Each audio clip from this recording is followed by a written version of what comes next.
Hello दोस्तों, स्वागत है आपका अपना यूट्यूब चैनल जिसका नाम है जीनियस माइंड एकेडमी। आज हम बात करने वाले हैं वैश्वीकरण के आर्थिक प्रभाव के बारे में।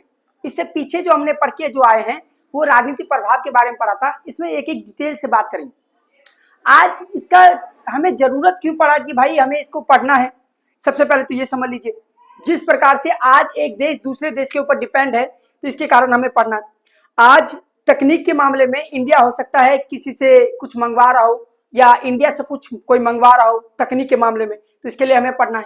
आज जिस प्रकार क्रांति हो रही है तकनीकों का, इसके लिए हमें पढ़ना है। आज जिस प्रकार बाजार का विस्तार हो रहा है, इसके लिए पढ़ना है। आज जिस प्रकार छोटे छोटे उद्योग खत्म होते जा रहे, इसके लिए पढ़ना है। पर्यावरण प्रदूषण हो रहे, इसके लिए पढ़ना है। तो मोटा मोटी ये कहा जाए, आर्थिक प्रभाव के नुकसान भी हैं और आर्थिक प्रभाव के फायदे भी हैं, दोनों हमें इसके अंदर पढ़ना है। तो ठीक है, सबसे पहले स्टार्ट करते हैं, आर्थिक प्रभाव के बारे में बात करते हैं। वैश्वीकरण के आर्थिक प्रभाव, इसके सकारात्मक पक्ष के बारे में थोड़ा जानना जरूरी है। इसमें जो पहला पॉइंट लिखा हुआ है वो रोजगार के अवसर में वृद्धि है। सबसे पहला पॉइंट रोजगार के अवसर में वृद्धि। इसका मतलब क्या हुआ, जैसे कोई विदेशी कंपनी भारत में आएगी तो इससे क्या होगा, रोजगार बढ़ोतरी होगा। क्या होगा, रोजगार बढ़ोतरी होगा और जीडीपी में भी बढ़ोतरी देखने को मिलेगा। तो यहाँ पे pharma, IT company, software engineer जो भी है, तो इसमें क्या होगा, उसको रोजगार मिलेगा। तो रोजगार में पहला पॉइंट ही क्या होगा, वृद्धि हो जाएगा। तो रोजगार के अवसर में वृद्धि, पहला पॉइंट। दूसरा, पैसे कमाएगा तो जीवन स्तर भी अच्छा होगा। कार लेगा, बाइक लेगा, है ना, तो नए नए घर लेगा, तो उससे जीवन स्तर में भी क्या होगा, बढ़ोतरी होगा। दूसरा पॉइंट हो गया भैया। तीसरा पॉइंट, जब एक देश दूसरे देश से जब वैश्वीकरण होगा, आदान प्रदान होगा, चाहे सूचना का हो चाहे व्यापार का हो, तो इसमें क्या होगा, तकनीकों का भी तो आदान प्रदान होगा। अमेरिका से हम कई सारे जो है क्या बोलते हैं हेलीकॉप्टर्स के पार्ट्स मंगवाते हैं, रशिया से S-400 तकनीक मंगवाते हैं, राफेल फ्रांस से मंगवाते हैं, तो तकनीकों का भी तो आदान प्रदान होता है ना। तो यहाँ पे भी हमें क्या देखने को मिलता है, तकनीक और नवाचार को बढ़ावा मिलता है। नई नई तकनीक को हमें क्या देखने को मिलता है, बढ़ावा देखने को मिलता है। ठीक है, एक देश से दूसरे देश में आदान प्रदान होते रहता है। वैश्वीकरण के कारण गरीबी कम हुई है। हाँ, एक यहाँ तो पॉइंट रखो कि गरीबी तो कम हुआ है। जैसे जैसे विदेशी कंपनी आएगी तो रोजगार में क्या होगा, बढ़ोतरी होगा, है ना, और वैसे वैसे गरीबी भी क्या हो जाएगी, खत्म हो जाएगा। सिंपल सी बात है। इसके बाद है आर्थिक विकास एवं एफडीआई। आर्थिक विकास कैसे होगा, एफडीआई। एफडीआई क्या है, फॉरेन डायरेक्ट इन्वेस्टमेंट, प्रत्यक्ष निवेश की बात करते हैं हम। इसमें क्या होता है, जो विदेशी प्रत्यक्ष निवेश होता है, कोई बाहरी कंपनी इंडिया में आया, इस्टेब्लिशमेंट हुआ, तो इससे क्या हुआ, रोजगार में बढ़ोतरी होगा, जीडीपी बढ़ेगी। जीडीपी बढ़ेगा तो देश का विकास आएगा। क्यों बढ़ेगा भाई, क्योंकि वो डॉलर ला रहा है, और डॉलर जब लाता है तो डॉलर की वैल्यू तो आज हम जानते हैं अमेरिका की क्या पावर है। तो इससे क्या हुआ, इंफ्रास्ट्रक्चर, हेल्थ, एजुकेशन, जीडीपी, ये सब धीरे धीरे ग्रो अप कर जाएगा, बढ़ते चले जाएगा वो सब, है ना। तो आर्थिक विकास एवं एफडीआई भी हम देख सकते हैं। बाजारों का विस्तार हो रहा है। जैसे जैसे वैश्वीकरण हो रहा है ना, तो आज इंडिया अमेरिका से भी व्यापार कर रहा है, रशिया से भी व्यापार कर रहा है, जर्मनी से भी व्यापार कर रहा है, इटली से भी कर रहा है, इजराइल से भी कर रहा है, फ्रांस से भी कर रहा है, तो हमारा जापान से भी कर रहा है। हमारा बाजार आज सिकुड़ा नहीं है, फैला है, विस्तार हो रहा है पूरी तरीके से बाजार का। ठीक है ना। तो ये सब हमने पढ़ा, फटाफट एक रिकैप कर लेते हैं कि भाई वैश्वीकरण के सकारात्मक पक्ष कौन कौन से। पहला पॉइंट, रोजगार के अवसर में वृद्धि, गुड क्वेश्चन। दूसरा, जीवन के स्तर में वृद्धि, बहुत बढ़िया। तकनीकी एवं नवाचार में वृद्धि, बहुत बढ़िया। गरीबी कम हुई है। आर्थिक विकास एवं एफडीआई हुआ है। बाजार का विस्तार हुआ है। तो ये सब हमने इसमें पढ़ लिया। अब थोड़ा सा इसके नेगेटिव पॉइंट की तरफ आ जाओ। नेगेटिव पॉइंट तो पढ़ना पड़ेगा, जहां पे पॉजिटिव होगा वहां नेगेटिव भी होगा। भाई जो धन का जो है असमान वितरण है। क्या समाज में सभी के पास बराबर पैसे, क्या मुकेश अंबानी इंडिया में सबसे अमीर है, अभी कुछ डेटा निकला था इसमें अमीर है सबसे, तो क्या नॉर्मल पर्सन भी अमीर है क्या, नहीं है। एक अमीर गरीब, अमीर गरीब, अमीर गरीब चल रहा है यहाँ पे। तो धन का समान वितरण है, किसी के पास ज्यादा किसी के पास कम। दूसरा, जो छोटे छोटे उद्योग होते हैं वो बड़े बड़े उद्योग के सामने नहीं चल पाते। छोटे छोटे उद्योग बड़े बड़े उद्योग के सामने नहीं चल पाते, क्योंकि उनका कंपटीशन नहीं कर पाता है।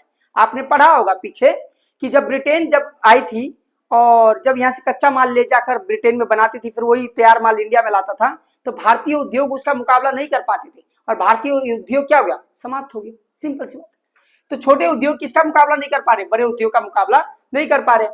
आर्थिक संस्थाओं द्वारा ऐसी नीति बनाते हैं ना जिससे पश्चिमी देशों का फायदा हो, विकासशील देश को नुकसान होता है। सिंपल सी बात है भाई, जो भी नीति बना रहा होगा वो टॉप लेवल का कंट्री होगा, है ना, तो वो ऐसे नीति बनाएगा जिससे पश्चिमी देशों को क्या हो, फायदा हो, जैसे अमेरिका, ब्रिटेन, जर्मनी, सबको फायदा हो।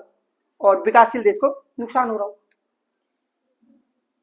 गरीबी देशों की अनदेखी की गई है आर्थिक संस्थाओं द्वारा, बेरोजगारी बढ़ी है। हाँ, कई बार क्या होता है, कई इतना मशीन आ जाता है कि 100 बंदे का मशीन एक काम कर रहा है, 1000 बंदे का मशीन एक काम कर रहा है, तो इससे क्या होगा, बेरोजगारी बढ़ेगा। एक और पॉइंट इसमें मेंशन कर सकते हैं आप, पर्यावरण प्रदूषण भी बढ़ रहा है, पर्यावरण प्रदूषण भी बढ़ रहा है। एक और पॉइंट मेंशन कर सकते हैं, श्रम, मजदूरों का यहाँ पे क्या हो रहा है, शोषण हो रहा है, मजदूरों का शोषण हो रहा है यहाँ पर। तो ये सब हमने यहाँ पे पॉइंट पढ़ा, ठीक है। तो ये सब पॉइंट आप लिख सकते हैं पेपर के अंदर, ठीक है। परिणाम पढ़ो, परिणाम बहुत इंपॉर्टेंट है। व्यापारिक प्रतिबंधों में कमी, आज चाहे अमेरिका, चाहे रशिया, चाहे ब्रिटेन, चाहे चाइना, जर्मनी, कनाडा, इटली, जो भी कंट्री है, आज व्यापार ऐसा करना चाहते हैं बीच में रुकावट ना आए, कोई टैक्स वैक्स ना लगे बीच में। जैसे अमेरिका ने लगा रखा हमारे ऊपर 50% टैक्स, वो अलग बात है, वो तो हो जा हट जाए, वो अलग बात है। ये बीच में जो रुकावट आ रही है, उस रुकावट को क्या करना, कम करना। तो इसलिए एक ऑर्गेनाइजेशन बनी, उस ऑर्गेनाइजेशन का नाम है WTO, वर्ल्ड ट्रेड ऑर्गेनाइजेशन। 1 जनवरी 1995 को इसकी स्थापना हुआ था। यही काम करता है कि बीच में जो भी रुकावट होती है ना, उसको कम करना है, ठीक है। तो व्यापारिक प्रतिबंधों को कम ही करना। दूसरा है पारस्परिक निर्भरता। आज सभी देश किसी न किसी पर डिपेंड है ही, किसी न किसी देश पर डिपेंड है आज, तो पारस्परिक निर्भरता है। ये आदान प्रदान के कारण ही वैश्वीकरण का तो संभव हो पाया ना। तो ये है सामाजिक विषमता, समाज में भाई कहीं गरीब है, कहीं अमीर है, कोई ऊंचे पद पर है, कोई नीचे पद पर है, तो ये वैश्वीकरण के कारण भी संभव हो पाया है। वीजा नीति, कुछ देश ऐसे होते हैं जो अपने देश का वीजा जो इतना कठोर बना देते हैं कि कोई भी बाहर से कोई व्यक्ति इसके अंदर नहीं आ सकता, कोई जॉब नहीं ले सकता। सिंपल सी बात, मैं ऐसे समझाता हूँ कि मान लो एक बंदा उठ के बिहार से उठ के गया हरियाणा, तो हरियाणा गया, तो हरियाणा का सरकार ने एक नियम बना दिया कि भाई बिहार के बंदा जो आएगा उसके लिए जॉब नहीं है। तो वहां का वीजा नीति क्या बना दिया, वो एक कठोर बना दिया, ठीक है ना। क्या बना दिया, कठोर बना दिया। तो ऐसे समझो। आर्थिक नीतियां, ऐसी नीति बनती है जिससे किसको फायदा हो रहा हो, पश्चिमी देश को फायदा हो रहा हो। किसको नुकसान हो रहा हो, विकासशील देश को नुकसान हो रहा हो। तो विकासशील देश पे ज्यादा टैक्स लगेगा, पश्चिमी देश पे कम टैक्स लगेगा। तो ये सब हमने पढ़ा, ठीक है। तो वैश्वीकरण के हमने प्रभाव पढ़े, सकारात्मक पक्ष, नकारात्मक पक्ष और परिणाम, ठीक है। इसके बारे में इसके बाद जो हम पढ़ने वाले हैं वो हमारा सांस्कृतिक प्रभाव है, ठीक है।